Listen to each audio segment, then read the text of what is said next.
Hello दोस्तों, नमस्कार। कैसे हैं आप लोग? उम्मीद करते हैं आप लोग स्वस्थ होंगे, अच्छे होंगे। दोस्तों, अब हम लोग देखने वाले हैं नेटवर्किंग में काम आने वाली प्रमुख डिवाइसेस। जब हम नेटवर्क को बनाते हैं या हमें कंप्यूटरों को आपस में कनेक्ट करना होता है, तो हमें वो किस किस चीज़ों की आवश्यकता पड़ती है, हमें कौन कौन सी डिवाइसेस चाहिए होंगी या कौन कौन से इक्विपमेंट और चाहिए होंगे, तब हमारा नेटवर्क कहीं जाके कनेक्ट हो पाएगा।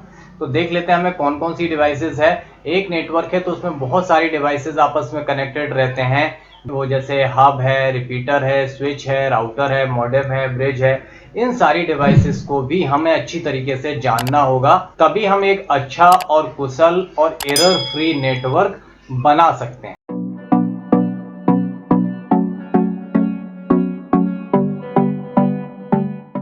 नेटवर्किंग के लिए अगली बहुत इंपॉर्टेंट डिवाइस है जिसका नाम है मॉडेम। बहुत इंपॉर्टेंट टॉपिक है और बहुत ध्यान से समझिएगा। अभी मॉडेम क्या होता है ये समझ लेते हैं। ये मॉडेम जो डिवाइस है ये हर कोई इस्तेमाल करता है। अब हर कोई कैसे इस्तेमाल करता है, तो इसका मतलब सीधा मैं आपको बता देता हूं। यदि कोई बंदा या कोई जना अपने मोबाइल में, अपने कंप्यूटर पर यदि वो इंटरनेट चला रहा है, तो बिना मॉडेम के आप अपनी डिवाइस पे इंटरनेट नहीं चला सकते हो। वहां उस जगह पे एक मॉडेम का यूज होता ही होता है, भले वो हमें दिखे या ना दिखे। अभी मैं आपको समझा दूंगा तो आपको मॉडेम भी समझ में आ जाएगा और दिखने भी लगेगा। अब मॉडेम को समझने से पहले पहले एक चीज क्लियर होना चाहिए कि हमारा कंप्यूटर कौन सी भाषा समझता है। हमारा जो कंप्यूटर है उसे हम क्या बोलते हैं? हमने पहली क्लास में बताया था कि कंप्यूटर को डिजिटल मशीन बोला जाता है। डिजिटल मशीन का मतलब हुआ कि कंप्यूटर 0 और 1 की भाषा समझता है। 0 और 1 भाषा कौन सा होता है? डिजिटल लैंग्वेज होती है। अब मॉडेम क्या करता है? देखो यहाँ पे लिखा है मॉड्यूलेटर और डिमॉड्यूलेटर से बना है मॉडेम। एक उदाहरण आपको यहाँ पे मैं समझा देता हूं कि हमारे जो कंप्यूटर में डेटा है वो डिजिटल फॉर्म में, डिजिटल फॉर्म में मतलब 0 और 1 में। इस डेटा को जब हम दूसरे कंप्यूटर में भेजते हैं केबल के जरिए, तो इस डेटा को हमें एनालॉग में कन्वर्ट करना होता है, यानी तरंगों में कन्वर्ट करना होता है। अब ये काम मॉड्यूलेटर करता है, यानी डेटा केबल से कंप्यूटर में जाता है, उस एनालॉग डेटा को डिजिटल में कन्वर्ट करता है और डिजिटल डेटा को एनालॉग में कन्वर्ट करता है। इसी प्रक्रिया को हम बोलते हैं मॉड्यूलेशन और डीमॉड्यूलेशन, जो होता है मॉडेम की मदद से। ठीक है, अब मैं आपको देखो इसका समझा देता हूं पिक्चर में।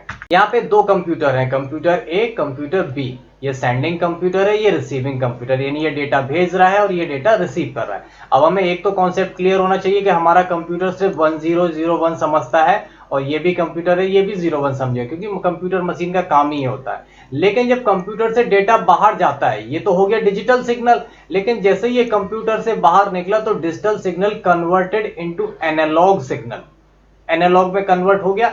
अब एनालॉग क्यों हो गया? क्योंकि कंप्यूटर से बाहर जो डेटा जाएगा वो तरंगों के माध्यम से जाएगा, इधर तारों में से होते हुए। अब तारों में डिजिटल डेटा तो जा नहीं सकता, यहाँ पे तरंगों वाला डेटा जाएगा। तो ये डेटा को डिजिटल से एनालॉग में कन्वर्ट करने का काम करती है ये machine, that is called modem. Modem को डेटा मिला डिजिटल में और डिजिटल से इसने कन्वर्ट कर दिया एनालॉग में, और यही ये एनालॉग का मतलब हुआ। तरंगों से डेटा होता हुआ इन सिग्नल्स के द्वारा फिर से वापस मॉडेम पे पहुंचा। तो अब मॉडेम से पे क्यों पहुंचा? क्योंकि इसको वापस कंप्यूटर में भेजना है, तो कंप्यूटर फिर से डिजिटल डेटा लेता है, तो इस मॉडेम ने फिर से इस एनालॉग सिग्नल को कन्वर्ट कर दिया डिजिटल। तो समझ में आया? ये हमारा मॉडेम हमारे सिग्नल को, डिजिटल सिग्नल को एनालॉग में कन्वर्ट करता है और एनालॉग सिग्नल को डिजिटल सिग्नल में कन्वर्ट करता है। और ये डिवाइस कहीं इनबिल्ट होती है, कहीं अलग से लगानी पड़ती है, लेकिन बिना इस डिवाइस के हम अपने कंप्यूटर पर या अपने मोबाइल पर इंटरनेट का यूज नहीं कर सकते हैं। जहां पे भी डेटा ट्रांसफर, डेटा भेजने और डेटा रिसीव करने की प्रक्रिया होती है, वहां पे मॉडेम जरूर होगा, चाहे वो आपकी डिवाइस में इनबिल्ट यानी अंदर ही लगा हो या आपने अलग से लगाया हो।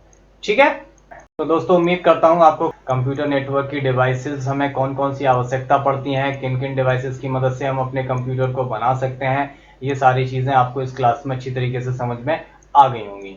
अगली क्लास में हम कंप्यूटर नेटवर्क के प्रकार को और बहुत ज़्यादा डिटेल में पढ़ेंगे। कंप्यूटर नेटवर्क कितने प्रकार के होते हैं और उन प्रकारों को अच्छी तरीके से समझेंगे। तो दोस्तों मिलते हैं अगली क्लास में, तब तक अपना ख्याल रखिए। Take care, good bye, thank you.